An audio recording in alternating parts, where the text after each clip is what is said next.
Le ministère de la Transition numérique et de la réforme de l'administration a lancé il y a quelques mois la stratégie digitale du Maroc à horizon de 2030.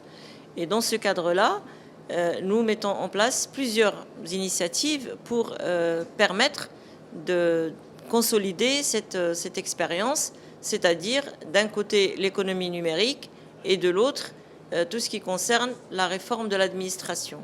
Comme vous le savez, le Maroc est déjà présent sur la scène internationale avec un certain nombre d'initiatives et nous venons d'être choisis par le programme des Nations Unies pour le développement, le PNUD, pour être le hub régional, donc arabo-africain, du digital. Donc l'initiative s'appelle D4SD, qui veut dire Digital for Sustainable Development, qui nous permettra qui nous positionne d'emblée sur notre environnement régional, pays arabes et Afrique, en tant que hub du digital.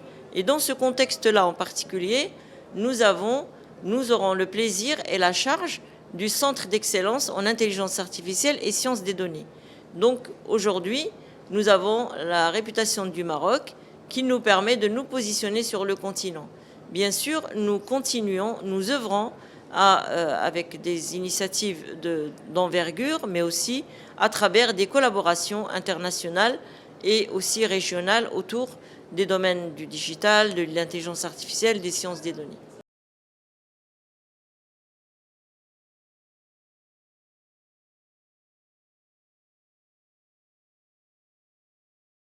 Alors les retombées seront très importantes puisque d'abord ça nous positionne comme le leader de la région sur le numérique et l'intelligence artificielle. Vous savez, on a une concurrence très rude, que ce soit en Afrique ou parmi les pays arabes.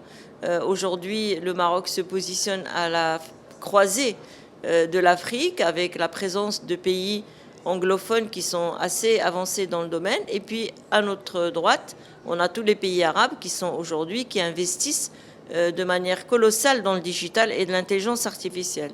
Donc, l'intérêt pour nous, c'est de jouer dans cette cour des grands pour justement, avec le hub, nous pourrons attirer des investissements, développer le digital, mais aussi développer des solutions digitales qu'on pourra exporter au niveau régional et aussi à l'international. Donc pour le Maroc, c'est que du bénéfice d'être le D4SD d'aujourd'hui.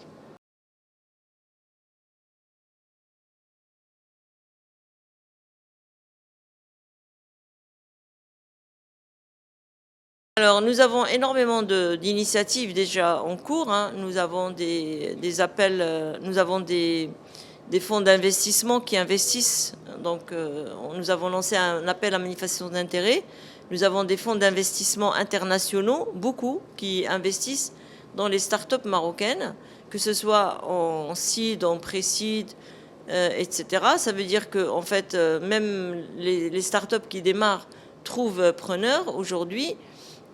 Nous avons aussi mis en place un certain nombre d'initiatives dans le cadre de l'offshoring. Nous avons aussi un certain nombre d'incentives pour des allègements fiscaux, donc pour les investisseurs. Donc tout ça fait qu'on aide l'entreprise à se développer et la start-up en particulier. Nous avons aussi lancé un programme qui s'appelle Jazari Institute, qui vient connecter la recherche scientifique à la start-up et puis au secteur public et privé. Et dans ce contexte-là, des Jazari, nous mettons en place des appels à manifestation d'intérêt qui permettent à des start-up de développer des solutions dans le cadre de ces projets qui vont être sous forme de consortium.